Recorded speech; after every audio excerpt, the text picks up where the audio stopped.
views expressed on this program are those of the hosts, guests, and callers, and are not necessarily those of this station, its management, or other advertisers. You're listening to Transformation Talk Radio.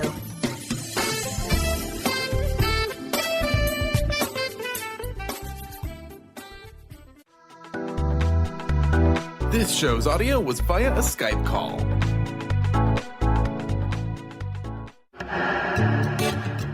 Get fired up for Spirit Fire Radio with your hosts, Dorothy, Riddle, and Steve Kramer. Get ready to shine the light on universal spiritual principles and uncover ways that ageless wisdom can guide you in cultivating consciousness in these modern times. Bring purpose to your life through practical spirituality and add to your awareness with Spirit Fire Radio. Now, here are your hosts, Dorothy, Riddle, and Steve Kramer. Hello, listeners. Welcome to another show of Spirit Fire Radio. It is a delight to be with you. My name is Steve Kramer, and I am joined by my co-host, Dr. Dorothy Riddle. Hello, Dorothy. Hi, Steve. Glad to be here. Wonderful to be with you as well, and with you, listeners. We are going to continue our conversation on participation. All month long, we've been talking about the various ways in which we participate essentially in creating our own reality. And on today's show, we're going to talk about managing our thoughts and our speech. Now, Dorothy, right? We've covered this before in the last season. We talked quite a bit about right speech, right thinking, right action. Mm-hmm. But we're going to talk about it in terms of participation. We're going to look at it through that filter. So how do our thoughts affect our reality? How do they affect the ways in which we participate in the world at large? How do the thoughts we think affect the way we participate in our relationships? Are the thoughts we're thinking joyful and supportive? And then do they reflect that in our relationships? Or do we struggle with our thoughts? Do we struggle within our relationships as a result? And how do our thoughts affect the way we participate in our community? Are we active and creative and supportive, or are we a menace of sorts to our community? Is group work a joy, or is it tedious? And what are the ways that our thoughts and speech affect that? So we think, and therefore we are. We've all sort of heard that, and it just simply means that we shape our physical reality by participating, and we do that often. And the direct effect of our thoughts and speech really do shape that reality. So we're going to talk about that today. And Dorothy, you usually have a wonderful thought that helps to shape our show. Well, here's a quote. The tongue is liable for 4 big errors: uttering falsehood, scandalizing, finding fault with others, and excessive articulation. These have to be avoided if there is to be peace for the individual as well as for society. Wow. And we see a lot of that and hear a lot of that and bear witness to quite a bit of falsehood and scandalizing and finding fault and yapping, right? Excessive articulation. Mm-hmm. I think of 24-hour news cycles. There's a lot of that going on, huh? Absolutely. I think the whole issue of linking our thoughts to what happens to us personally is challenging enough. The whole concept, which we've talked about over and over again, Steve, of energy follows thought. So how we focus our thoughts then affect the energetic reality in which we exist. But today, as we talk about the role of thought in participating in creating the shared reality that we all experience, I think it's worth mentioning the concept of thought forms. I'm not sure we've talked about that this much on the show, but sometimes when we think about thoughts, it's just things that kind of flow through our mind. A thought form is a thought that we've dwelt on, we've put some energy into, and so it begins to, if you will, take on a life of its own. And we're experiencing right now in the United States the consequences of such a thought form. Starting back in 2015, 2016, there was a very strong articulation and thought focus on making the United States white, making it a white society, limiting migration or immigration of persons of color. And that actually, when President Trump took office, very soon after that, he and key staff people started talking about how they could bring this thought form into reality. And we're seeing that now with these children being separated from their parents at the southern border as a negotiating tool. So children are being used as tokens in a political game to try to seal the southern border to legitimate asylum seekers, and it's extremely distressing. But I think it's a very powerful example of that process of thinking and creating a thought form that then takes form in our actual everyday life. Yeah, and it's a wonderful example of this idea of energy following thought and thoughts becoming things. And you had said we think of thoughts as our thoughts as this stream. And the problem is there that we think of them only as our thoughts. But as we've talked about quite a bit this season, that we are all interconnected and that everything is energy. And if we think of it on a quantum level, the very fact that we are thinking a thought, when we think a thought, it is not only our own, it is actually a vibration that is sent out and received quite instantaneously all over the world by people, by the environment, and it actually helps to build and create a reality. So it's not only our thought, we have to really take a look at the thoughts we're thinking and the impact they can have. And this idea of thought forms, when you have enough people repeating the same thought in their mind, those forms build, and before you know it, they build such a huge form, such a huge structure. And in the case of a very strong thought form that perhaps, we are going to make America great again, and it is going to be the result of this sort of homogenizing or, a sort of a lack of diversity, creating thought forms that will hold that in place. And it becomes reality. We think it again and again and again, and there you have it. That then will create our reality. I think of Dr. Joe Dispenza. He's written so many books on this, and he says we think 60 to 70,000 thoughts a day, and 90% of those are the same thoughts that we think day in and day out. And so the same thoughts will always lead to the same choices, and the same choices will always lead to the same behaviors, and the same behaviors will create the same experiences. The same experiences then produce this sort of, emotional reality for us. Then they sort of in turn loop around and drive the same thoughts. So when you've got sort of enough people saying the same thought form and putting enough sort of emotion and power behind it, and you start having other people think those thoughts and perhaps not taking the time to think of the repercussions or really sense, how do I feel about this thought? When you look at that idea of limiting diversity, and that then the end result is this idea of seeing children. I mean, the images of that, of seeing basically children in cages, you think, wow, you really do have to think about the consequences of certain thought forms and what they create indeed. Yeah. Right. And one of the, just to add a footnote to that, one of the consequences of the way in which that thought has been formed, that thought form has come into reality, is that there's no protocol in place to reunite the children with their parents.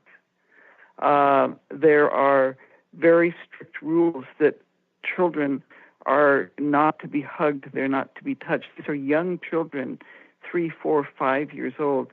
One of the workers at one of the facilities said he was instructed that if siblings were hugging each other, he was to pull them apart. So you have these tokens on a political chessboard being treated in ways that will leave psychological scars for the rest of their lives. It's unimaginable to me in a country that helped to form the United Nations, that helped to get the Universal Declaration of Human Rights passed, that has signed on to the rights of the children, all of that, that politically this has happened, and it's continuing. I mean, the strategies of how to strengthen this thought form and really drive it home are continuing on. That's what the news coverage tells us. And I think, Steve, one of the other lessons perhaps that we can draw from this is we tend to think of thoughts as, ours, but as not having any effect in the external world. They're just kind of our private processing. And yet negative thoughts, critical thoughts, disrespectful thoughts are actually more damaging than when we say negative things to somebody else. Because when we say something, they can counter that. They can say, no, that's not true. But when we think it, we put that energy out there, and other people are left helpless in terms of how to challenge. Well, and it is actually quite literally affecting them in ways that they don't see. It is actually affecting their capacity to receive. It's affecting the structure of their brain. When we receive that sort of destructive energy, and that forces us to contract, and we're less open. It has its effect on us, and yet, as you say, without us really readily be. Yeah. Yeah. Well, I don't know if our listeners are familiar with the work of Masaru Emoto with water crystals, but if not, you can find images online if you don't have the books that he's published with these pictures. But the impact of thinking a negative thought around this water curdles the water. It becomes kind of slimy and muddy, these water crystals, just the thought. And on the other hand, if you are thinking positive and loving and compassionate thoughts, the crystals straighten up, and they become these absolutely beautiful images like snowflakes. So if people are having difficulty reconciling that thoughts themselves can be that powerful, that's one of the ways to, come to understand that. Well, also interesting to think that we are made up largely of water. So it shows that we are directly affected by thought forms that are directed toward us, or even being in the vicinity of those thought forms. Dorothy, we're at our first break, so listeners, we'll continue this conversation after these words.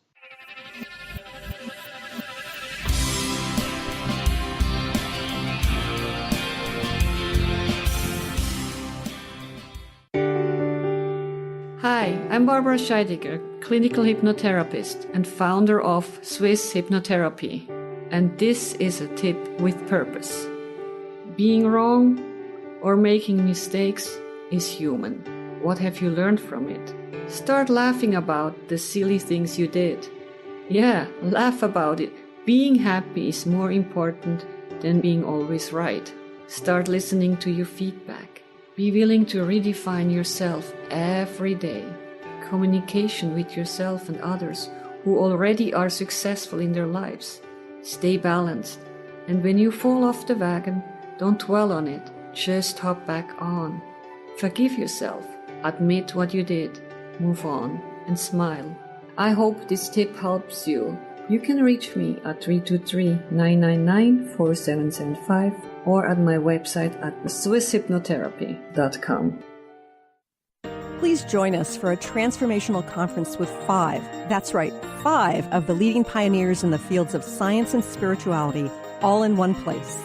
Join best-selling authors and teachers Greg Braden, Dr. Bruce Lipton, Lynn McTaggart, Dr. Joe Dispenza, and Lee Carroll in both individual workshops as well as a weekend of keynote presentations and panel discussions. At this extraordinary event, you'll get to experience some of the brightest leaders of our world today, empowering you with groundbreaking new information, deep wisdom, and practical tools to transform your life. Come connect with others and expand your consciousness in beautiful Nanaimo on Vancouver Island in British Columbia, June 14th through 19th. For more information or to register for what some are expecting to be one of the best conferences of 2018, visit shalohaproductions.com. That's SHALOHA Productions.com. Or visit the individual speakers' websites. Conscious Confidence Radio, a timeless wisdom with Sarah Main. Tune in each month on Transformation Talk Radio and join Sarah on an adventurous journey to the deeper level of meaning to move beyond today's world of constant change, confusion, and uncertainty beyond the shadow of fear. This hit show explores key concepts such as confidence, values, and attitude in a dynamic way. To learn more about Sarah and her work, visit sarahmain.com.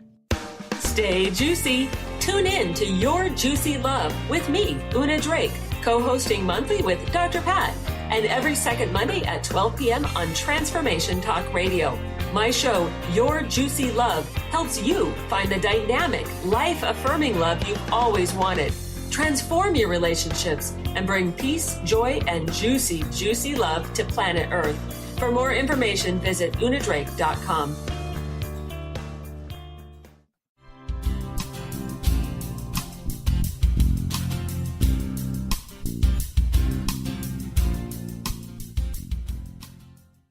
Hello, listeners. Welcome back to Spirit Fire Radio. Dorothy and I have been talking about thoughts and the way they affect the world around us and the way in which we participate. How do our thoughts tincture our participation, the quality of it, the level of it, and people's responses to us?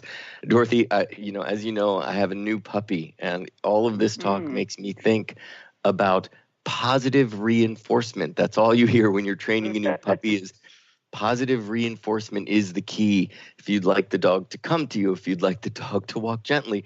And I haven't had a puppy since I was a little kid, and I realize how much training my parents did, bless them, for all their hard work. But now it's my responsibility. So I'm really learning firsthand that sentient beings read your emotional response. They read your thoughts. Your thoughts then elicit an emotional response that then elicits a chemical response in your body before you've even put them into words. Even if you don't put them into words, this little puppy is really reading me.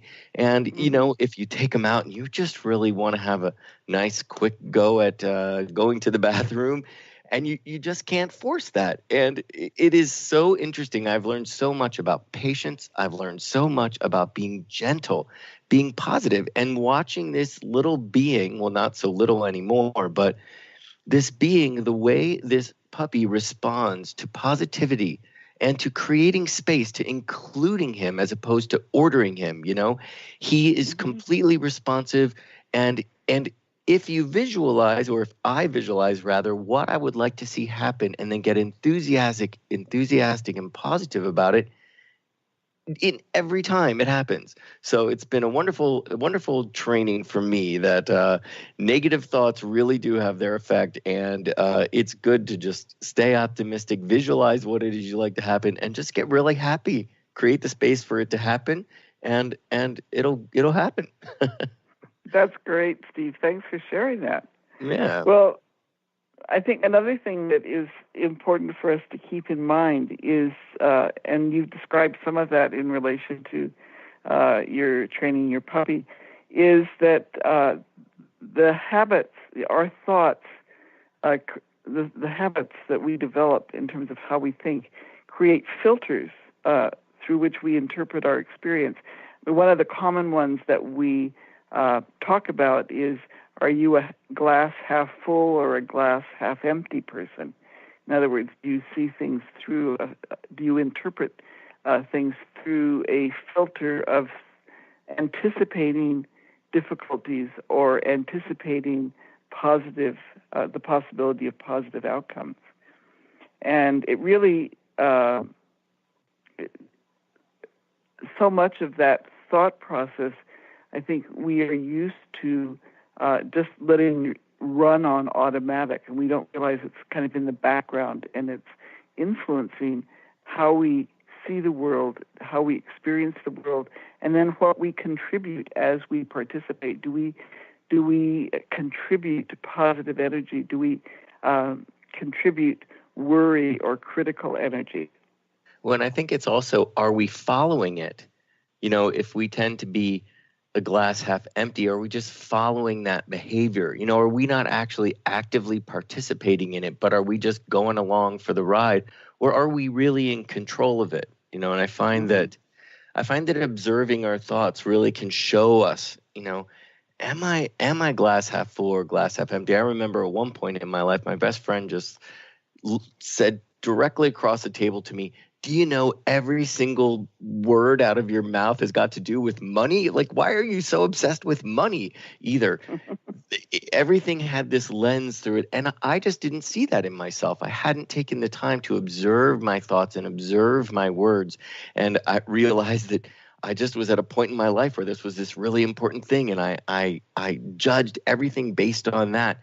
So observing our thoughts can really help us see the ways in which we create our reality. It's so important. It's why meditation, you know, both of us run organizations that really will teach people the value of meditation, which is using that observer mind to take a look at your thoughts. Getting to know the mind is really one of the first steps and the first real rewards of meditation, which is, you know, can I take a look at those filters and see how those filters are affecting my reality and the people, you know, the people around me as well? Mm-hmm. Indeed. Well, and if we can broaden that out to talk about how important it is to recognize the need for a mental discipline. You know, we look at disciplines in other areas of our lives, like we monitor the kind of food that we eat, you know, or how much exercise we're getting. We don't necessarily apply that also to our thoughts, which are, you know, with energy following thought. They are the beginning of creating our shared reality. And it's all too often that there's, you know, negative commentary, critical commentary going on in the background in our minds. So I would invite our listeners to, if you don't already have a practice like this, to think about taking a period of time. I mean, start out with a half hour a week, and during that time, be mindful of what your thoughts are and purposely change them, modify them if they are contributing negatively to you and to the reality that we all share. It's a wonderful practice, and trust me, nobody minds you just being silent for a while and observing your thoughts. It makes me think of the Socrates test of three and Rumi's 3 gates that you are to ask yourself before you say a word, because after all, you know, we've said before that the spoken word is a thought made manifest. As soon as you speak it, you have clothed it. You've had made it more dense. It's become more of a form. And once it's out there, once it's spoken, there it is. And so before you say anything, you could ask yourself, you should be able to pass freely through these 3 gates. Is what you're about to say, is it true? Is it kind? And is it necessary? Those 3 are really quite important. And if you ask yourself, if you take a look at something you just said, you know, can be a way to start. Was what I said true? Was what I said kind? And was what I said necessary? It really stems from the Buddha's 4 restraints. You know, there were 4 restraints on speech, and you mentioned a version of them when we started the show that would lead to suffering. False speech leads to suffering. Slanderous speech leads to suffering. Idle chatter and harsh speech. So this idea of being true, kind, and necessary is really a good place to start, right?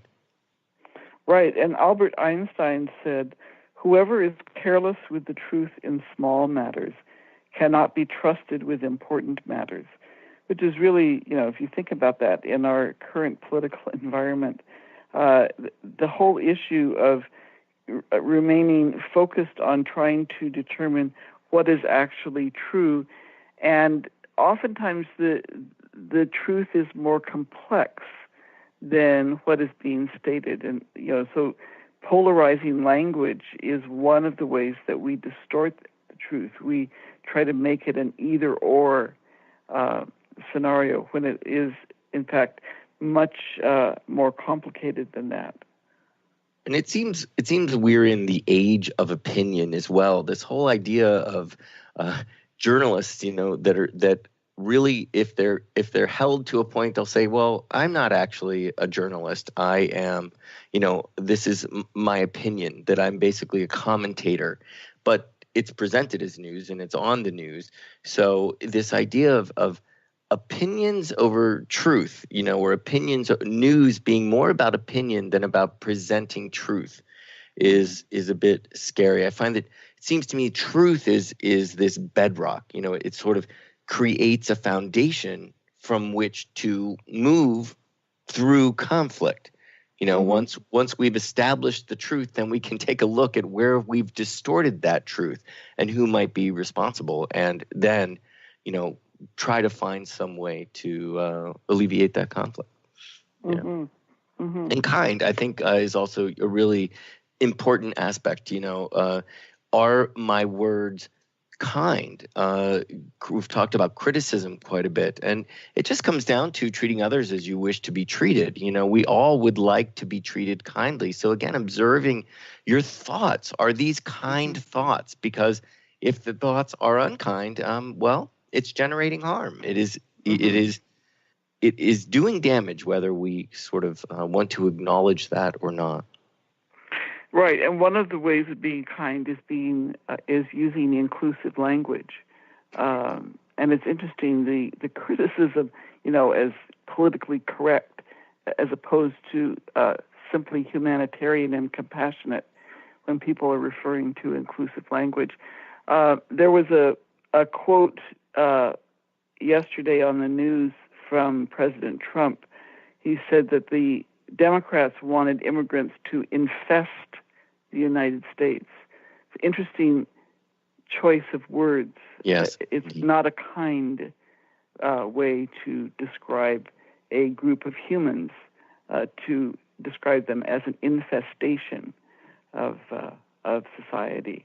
And you see how when you say something like that, the images that come to mind, and you see how thoughts are actually magnetic. It's a wonderful example, Dorothy, in that when you just put those words together, the images that come up in your mind are all negative, and they form this in your brain. They form this sort of relationship between, what are your house is infested with mice, or your house is infested. It's a nuisance, and it's dirty and horrible, and something that needs to be cleaned.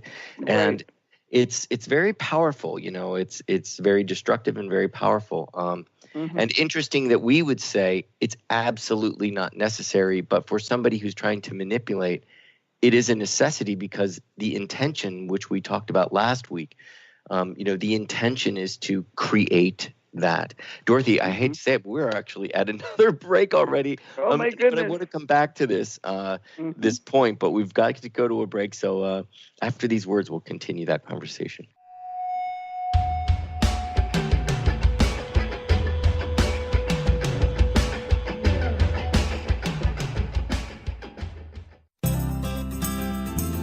To find answers to life's questions, you need to look within yourself. Dr. Glenna Rice brings your questionable conversations on Transformation Talk Radio each month. Tune in each month for insight into how you can live up to your full potential. Dr. Glenna is a physical therapist, certified Access Consciousness, and Access Body Class Facilitator.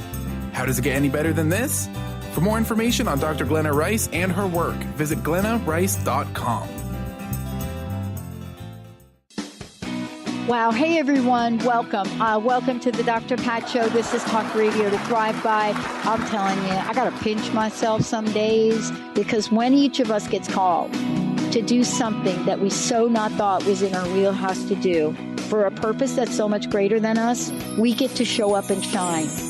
If you would like to show up and shine on the Dr. Pat Show as a co-host or sponsor, send us an email to inspire@thedrpatshow.com.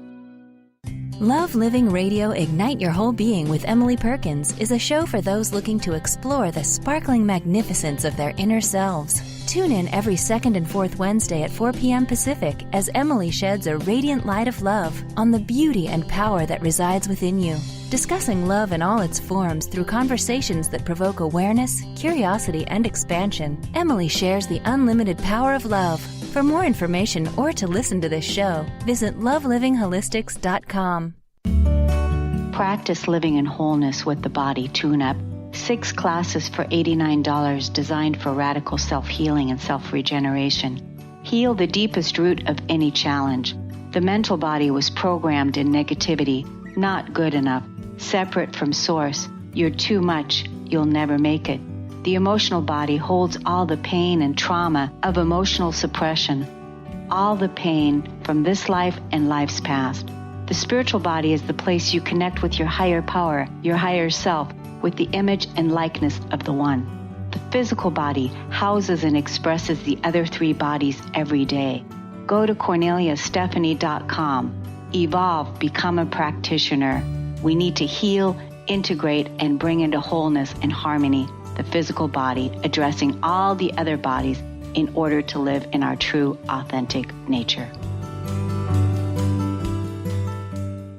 Living Lighter Radio with Jason and Patricia. We have an ecosystem approach to your life. Tune in weekly every Monday at 1 p.m. Pacific on Transformation Talk Radio as we, Jason and Patricia, discuss what's truly holding you back. We offer you the tools you need to reach your goals and at the same time be living lighter. For more information about Living Lighter, visit www.livinglighter.org.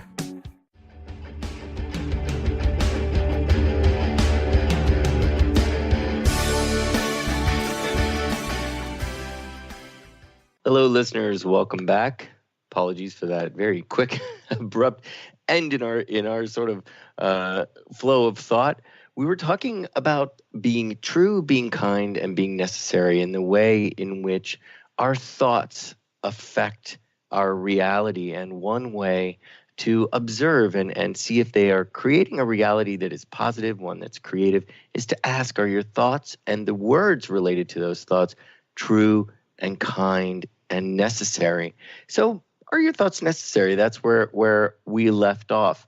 Well, I'd like to just insert one example, Steve, before we move into that, because I think it's important to keep remembering how we can influence our surrounding environment through what I'm going to call micro affirmations. Very small, positive interventions. And I want to give an example because last week I had the opportunity to be in Norway, and I was taken to the Norwegian Nature Center, which is a beautiful building, and the display that's there has just been completely redone in the last year. It's very informative about Norway itself, about the flora and fauna, the culture, all of that. And so as we were getting ready to leave, I went up to the desk at the front door, and there was a gentleman sitting kind of down behind it, and I leaned over and asked if I could speak to him for a moment. And his face immediately froze and became very guarded. And I said to him, I wanted to compliment you on this beautiful center and the displays that you've created. It's really just a magnificent experience. And his face changed, and I realized he had been expecting criticism. That the only reason somebody would talk to him would be to be critical. And he just beamed, his whole demeanor changed. And so the energy around us changed too. It became very open and very, very warm with a kind of a celebratory tinge to it. It was a wonderful interaction, and just a reminder that taking a couple of minutes to comment on what is going well or what you appreciate or what has been meaningful to you can really shift the energetic field. Well, and in noticing the change in his demeanor, it shows that not only was it true, because I'm sure it was beautiful, it was kind, because your words were lovely, but it was necessary, because he had obviously had a pattern of people sort of confronting or being, negative as opposed to offering positivity. So it was necessary to give him some relief. And a beautiful instance, if we take it back to really looking at participating, you were participating in the experience in a very full way and including others. And so it made it valuable for everybody that this nature center is there for everybody to experience, everybody to enjoy. Everybody's got their role, him working there, you receiving it, and that by acknowledging it and thinking it and then speaking it, it really sort of forms that bond, that bond of participating is made all the stronger. Nice, very nice. Yeah, and if we focus on the being necessary, what comes to my mind, Steve, is the role of silence, right? Yes. If it's not necessary, don't say something. And it's interesting that we forget that silence is part of how we communicate with each other. Silence is not neutral. It's not a void. It's being silent can indicate that we disapprove. It can indicate that we are someplace else, not really present. There are a number of different ways in which silence can affect us. But I just wanted to share a couple of quotes from Ursula Le Guin's Wizard of Earthsea about silence, which I think is, and the spoken word. One is, for a word to be spoken, there must be silence before and after. And then the other one is, to hear, one must be silent. So if we're completely absorbed with our own thoughts and we're not present with the other person, then we can't really communicate in a positive way, and we can't put out that positive energy that we want to in terms of how we create a reality for ourselves and others. Well, I also think that it diminishes the level of our participation. It's where that idle chatter comes from, where we're constantly just exchanging thoughts like ping pong balls, back and forth, whereas silence really allows for the fullness of an experience beyond the word, beyond the idea, really beyond the experience, to fill in, to really expand and include more. There's a quote here at Spirit Fire's Retreat Center that says, "Quiet the mind and the soul will speak." And we have this blackboard that's in the foyer, and any presenters or anybody can erase on it and write something new. It has said, "Quiet the mind and the soul will speak" for 6 months, because everybody looks at it and says, yeah, a little bit of silence will allow all the more in, It makes me think of people who have experienced perhaps maybe some harsh news or are experiencing grief. I find it's an instance that happens quite a bit if somebody has been diagnosed with cancer, and there comes a time when they're going to let other people know. And of course, that news is going to be a shock to those who hear it. And if they love that person, their first most people anyway, their initial response is to help, is to do something. They want to fix it, right? They want a solution. And it seems as soon as somebody will tell you that, well, I've heard about this, what are you going to do? And I've heard about this, and my friend tried this, and this could work. And perhaps what that person needs is just presence. And I find that silence can be so important to simply just stay aligned and even just say, well, how do you feel about that? Or to just allow somebody to speak and to be and to emote and to share their news with you. It's the presence of the heart. It's becoming aligned. And Dorothy, right? I mean, that is interconnectivity. Sometimes we think that connection is really just you told me something and I'm going to respond to it, or even that I'm going to have a thought about it. And sometimes that silence allows for what might become a rote thought or an immediate response to expand into something new, or to allow more of that person's experience to integrate into our experience and to connect more. And it can really bring about healing, if not just a real heartfelt connection and support, I find. Absolutely. And one of the skills, especially when someone is in crisis or is dying, is the ability to be with somebody without trying to problem solve and fix and talk, but just to be present with them. And we really can find, you find that your mind starts to, as soon as you get silent, you start to notice the thoughts that come up, the responses, and sort of chasing a thought. And that's a really good time to practice just allowing thoughts to move by, to not get attached to a thought, to just allow a moment to unfold without having to respond to it in the physical, but without also having to have our mind be critical of it or come and create an idea about it, but just to let it be in neutrality and actually in the spirit of connection, which is in the spirit of love. I think it's related to another dynamic that is so important, and yet we can forget it, and that is bearing witness.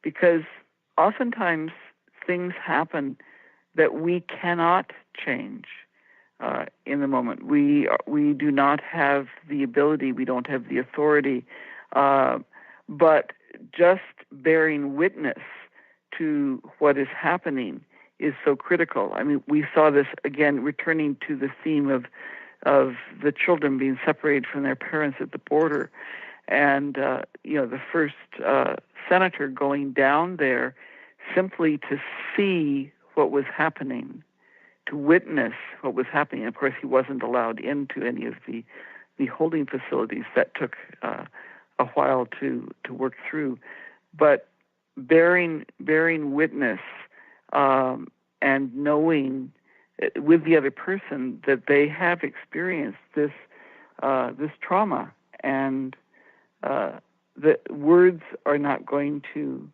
heal that. Time will heal that, but just being with them.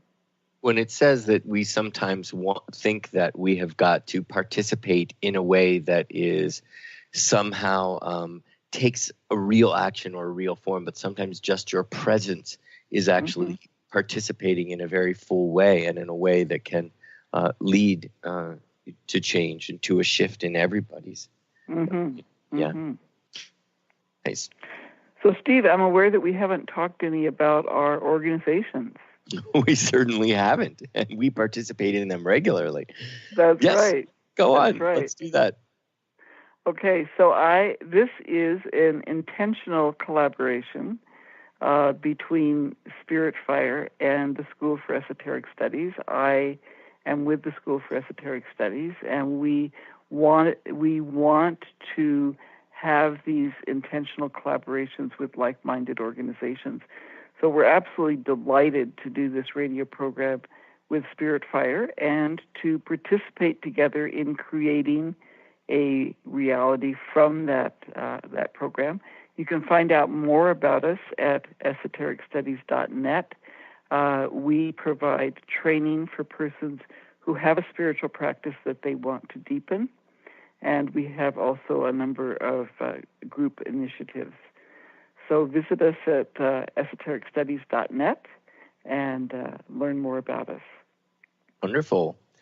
Spirit Fire is an educational nonprofit as well, and our mission is to cultivate spirituality and allow people to really understand the importance of awareness in their everyday lives. We do that through our own meditation practice called the Practice of Living Awareness. It's an online meditation program, and we've got a retreat center in Western Massachusetts where we hold meditation retreats. Interestingly enough, Dorothy, talking about silence, We had a silent retreat for June, filled up in a week. We added a second one. That one filled up. We're all needing quite a bit of silence and time to observe our thoughts. And very important.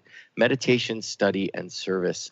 3 important goals of Spirit Fire to really show people the importance of those 3 things. So you can find out more about Spirit Fire and our online classes and online meditations at spiritfire.com.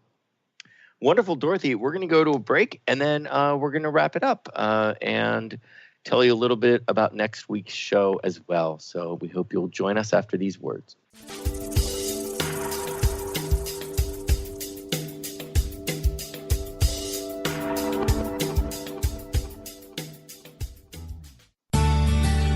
Are you your story? Or can you change your story? Can you change what you believe to be true about yourself and your circumstances as part of your healing journey? What if you were to change your expectations? What if you were to invite ease and cooperation into every day and then step back and see what happens? It might just be easier. I'm Megan Edge, and I hope that you'll join me on my new radio show, Playing on the Edge, Radical Change with Ease, with my co-host Dr. Pat on Transformation Talk Radio. I look forward to seeing you there. Want to find out more about Megan Edge? Visit her website at meganedge.ca.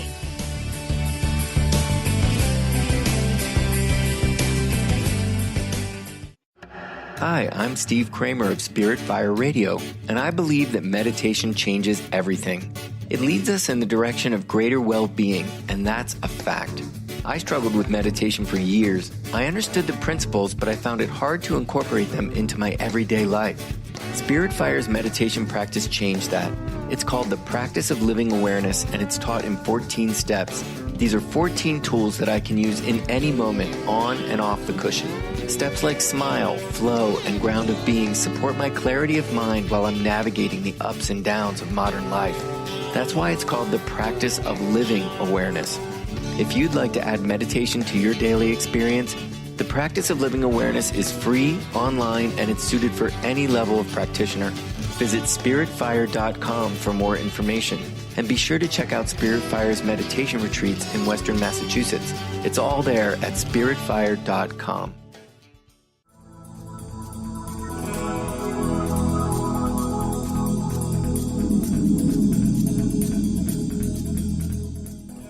Hello, listeners. Welcome back to Spirit Fire Radio.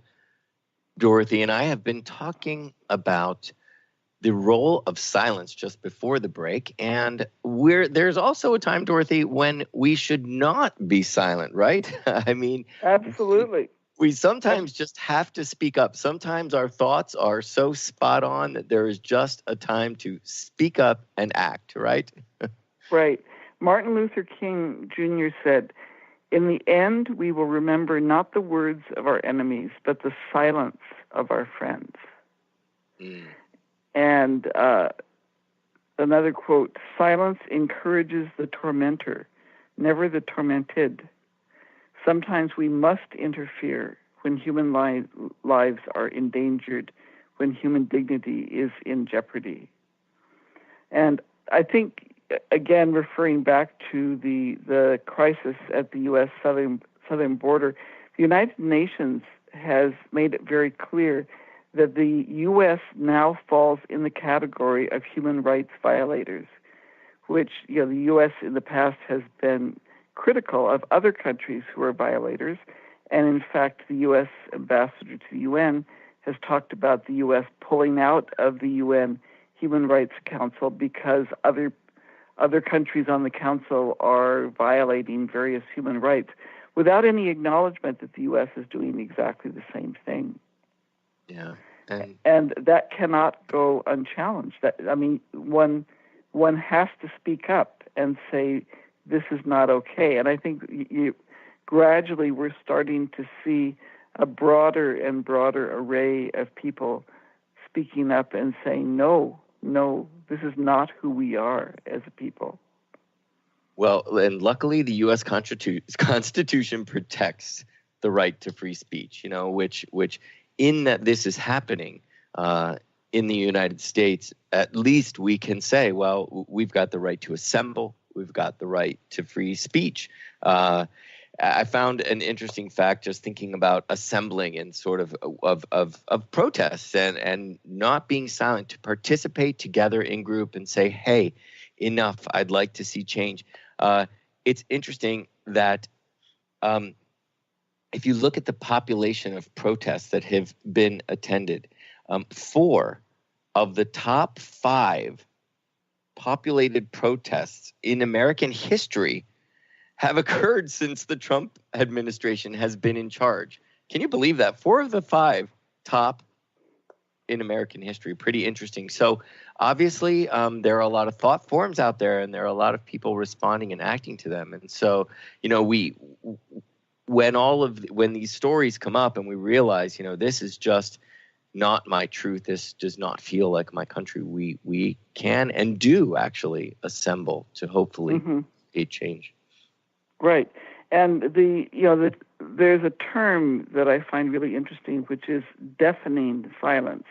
So we tend to think of silence as simply an absence of sound, but it actually, that absence of response itself has a vibration. And in the last couple of days, or last week, I guess, this has been used in relation to Ivanka Trump, who has, said so much that she was, supportive of families and women and children and so on and so forth. But she has not spoken out at all. She has not resisted at all. And so they're talking about the deafening silence of Ivanka Trump. Similar comments have been made about the First Lady, that while she has said she doesn't like what's going on, she has not taken some of the steps that other First Ladies, like Mrs. Bush, took in the past, of actually going and engaging, actually holding the children, comforting the children, trying to bring a humanitarian lens to the whole situation. Yes. Well, there's then a time to act, right, Dorothy? I mean, I wanted to just talk a little bit about next week's show, because in everything we've been discussing, there comes a time when words are not enough, right? And we've got to put it into action. And so we're going to take the time next week to talk about participation in terms of action. How do we manage that? How do we actively participate in creating change? Hope you'll join us. It will be a good show. Dorothy, any last words about, any last thoughts to put out there? Well, I just want to underscore one thing which we can tend to forget about, and that is the concept of what's known as willful blindness. And that is that complicity in a crime, in other words, allowing it to go on, knowing that it's happening, allowing it to go on without trying to stop it, is itself a crime.